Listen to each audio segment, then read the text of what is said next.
Hello everyone, welcome back to GGN. This is part 3 for this news report. Today I'm going to continue here with some different types of news.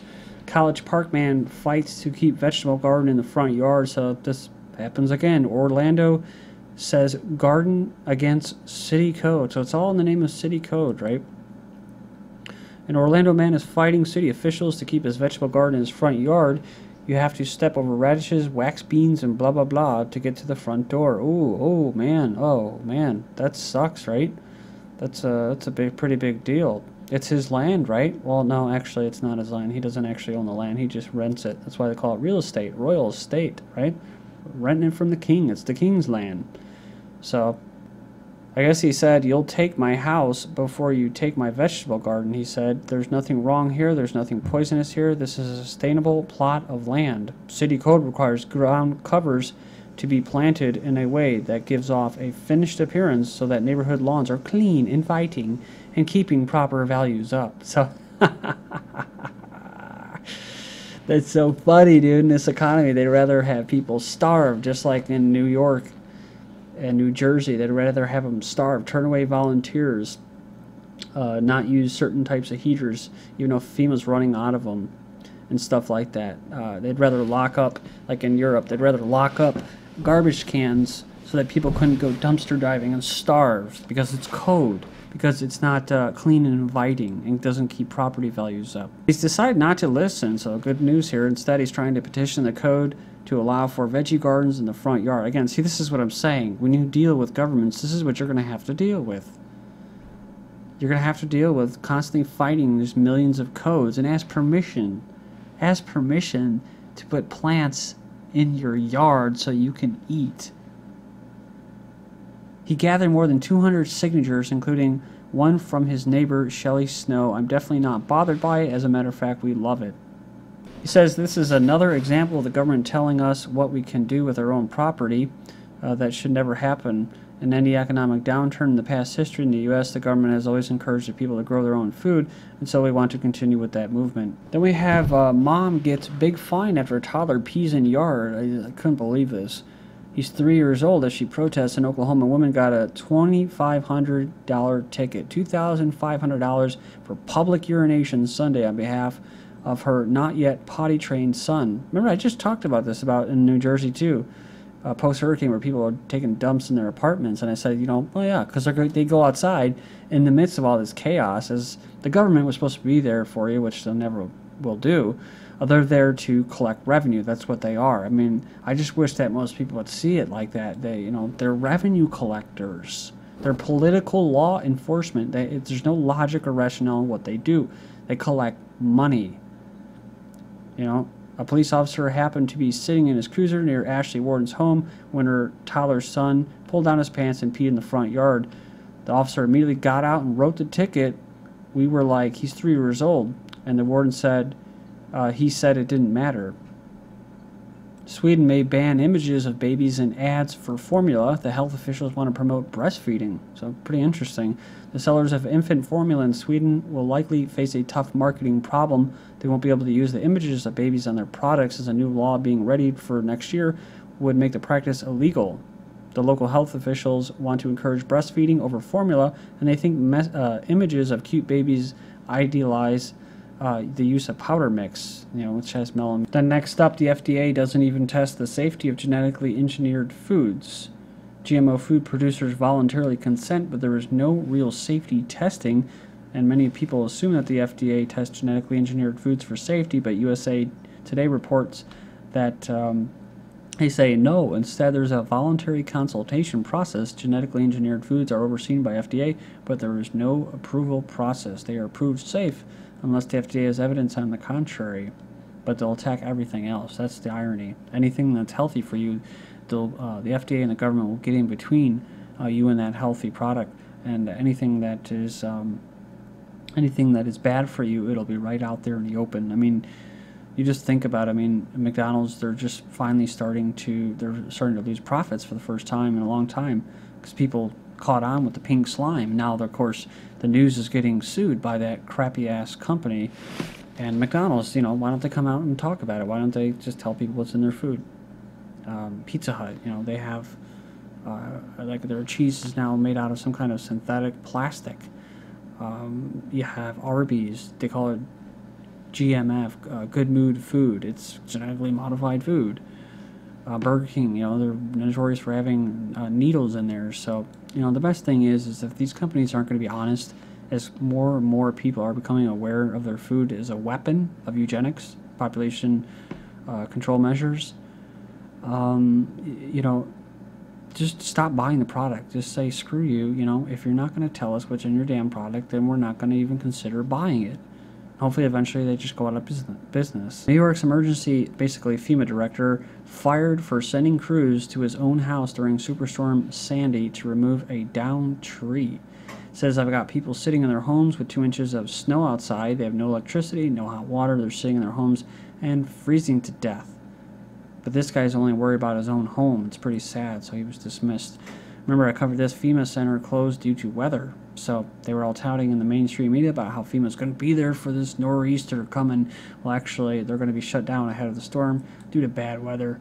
FEMA tapped private vendors to meet Sandy victims' needs. So, in fact, the agency appeared to have been completely unprepared to distribute bottled water in the wake of the Hurricane Sandy, despite several days' advance warning of the impending storm. So, just take care of yourself. That's the point. 82-year-old man, oh God, that come up again. 82-year-old man killed by guard vehicle in New York. And Queens man has been struck and killed by a National Guardsman driving in a convoy of about 6 vehicles. Convoy of 6 vehicles. Girls of 13 given birth control jab at school without parents' knowledge. Schoolgirls as young as 13 are being given contraceptive injections and implants during lunch breaks without their parents' knowledge. So, school nurses have given implants or jabs to girls between the ages of 13 and 16 more than 900 times in the past 2 years. It goes on, it says that a further 7,400 of the same age group have been given contraceptive injectives or implants at family planning clinics. And UN is trying to push the rights for children, and there's many bad things about that. But of course, the main thing that they really want is they want to try to curb or stem the blowback, the side effects of the engineering or population control measures. I'm talking about family. We're talking about promiscuous relationships, which is promoted by the elites. They want to deconstruct society so that we're all fending for ourselves. In order to do that, you have to kill the family. In order to kill the family, you don't want people in any serious relationships that have bonds and stuff like that. So they just started handing out condoms. Well, when it doesn't work out, they want to promote them being able to have abortions. Even at like 6 years old, I don't even know if they could have kids then, but you know what I'm saying. It's at any age they can have abortions and they can get all this stuff done. Oh, because they're individuals. See, they care about freedom, though. They care about eugenics. They despise humanity. A dog would have been treated better. Daughter's heartbreak over father's death after he's put on the death pathway without family's permission. So I only covered this because they're giving birth control jabs at school on their lunch breaks without the parents' knowledge, and they're killing people putting on the death pathway, NHS that is, without their family's permission. So then we have a cancer expert brands the death care pathway the most corrupt practice in British medicine. He says, I wouldn't be treated in a hospital here. And he goes on and says, senior oncologist accuses NHS managers to use the Liverpool Care Pathway, it's death pathway, in order to clear beds and reach their targets. So bring in more money for their hospitals. In fact, the guy actually said, he's personally never been treated in a hospital in England. And he says here also at the bottom here, get to it, I would go to America because I wouldn't trust anybody, because I don't trust anybody here in England. But here in the United States, they're going to actually start forcing people at gunpoint to take on private health insurance. So, pretty bad deal. We have Welsh Jews protesting potential organ donation law. The Welsh government is proposing a new law that will make everyone an automatic organ donor unless they officially opt out. So all they have to do is opt out. But they're making a big stink about it, saying religious groups in the country, including Jews, are voicing their objections. We believe that people should be able, or the family or the deceased should be able to agree to organs being taken as a gift donation. I would have preferred there not have been a bill. This one commenter said, why are there so many people today having major body organs malfunctioning and shutting down? What's causing this? Well, I'll tell you what it is. It's the genetically modified food that they don't want to label. It's the fluoride in your water. It's the chemicals that they're spraying, the aerosols in the sky. They're poisoning your air, your food, your water. They're releasing radiation, with the Fukushima thing. Of course, they're bombarding you with ELFs and microwaves. And this is why I mentioned this before about there's a concept for a script in that I had about organ harvesting. That's going to be a big thing, and people would actually give donations. Get it one time. I mean, I actually wrote the whole script, but where people were lining up at lining up at these little vending kiosks as the UN was on television saying, branding this a great thing that this law was passed by the United Nations that allows people to, basically take out organs and sell their organs and stuff like that, and receive credits to their family. So, you could actually kill yourself and get all these organs harvested, and your family would get, credits. Study recommends financial compensation for organs to boost donor members. So a new survey from Alberta, Canada researchers is recommending cash incentives for organs to encourage more people to sign donor cards. So yeah, pretty interesting though. Said a study that found paying donors could increase donation rates. And part of the premise of this story, the big premise of this story that I made up, was that of course the elites would be getting these organs from these desperate people that did have healthy organs, and all of the plebes and the slaves that were dying, they had bad organs. They would get these kind of experimental frozen organs that are frozen in cryogenics. They could actually do that now, and of course bum organs. So they would have a lifespan of only like a year or two. So they'd have to constantly be buying these new organs. Kind of like how debt works as debt slaves. Pretty creepy. State of New Jersey awards Radiant RFID 5-year emergency management solution. This is, I think it's before, I don't know the exact date of the Hurricane Sandy took place, but this was before the hurricane. New Jersey awards the RFID chips. So kind of like the Sheikh Hussein was saying, kind of interesting, kind of like 9/11, where he was saying that there was a lot of Jews that got out of town that day. And also he was saying, or theorizing, that ahead of this hurricane that a lot of people took on insurance ahead of the hurricane. Washington County students carry devices to help monitor spread of flu. So the researchers are going to experiment on these students and distribute these remote sensors to 450 test subjects. They'll wear them the size of a beeper on lanyards around their neck. So great, it'll be pulsing them, right? Little frequencies. So it's basically going to detect another mote when they get close to another.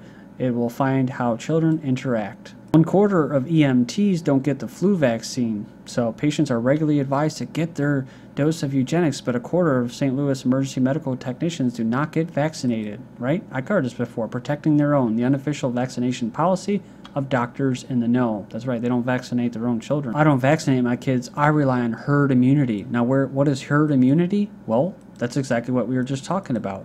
It's what they're experimenting here with these students, herd immunity. So governments are considering a 2-child policy for the West. That's right. As actors and activists in the West speak out against China's 1-child policy, politicians move to introduce the same policies in the North. I covered this as well. This is right on the eve of Christian Bale going over there and basically giving a human rights award to the Chinese pro-life activists. So it says here this Duncan Smith, who works in the UK, not only will they propose this limit on families exceeding their allowance of children, they want to do the EU plan, which is basically a way to phase out child benefits for multi-children families, which sounds nice and everything, but the thing is those with the finances are the good slaves that work for this global satanic corporation. And if you don't, and you're in the lower echelons, like usually tribes and stuff like that, they have a lot of kids because that's seen as a good thing. That's why I don't like when people make this into a welfare debate. China considers relaxing 1-child policy, so they're doing the opposite over there. The man who sued his wife for birthing an ugly baby in China, of all places. But that makes sense, because biologists are saying hand-picked genes right around the corner. Scientist George Church envisioned a world where traits are predetermined by parents. As the U.S. birth rate hits an all-time low, 40% of babies are born to unmarried women. Thank you.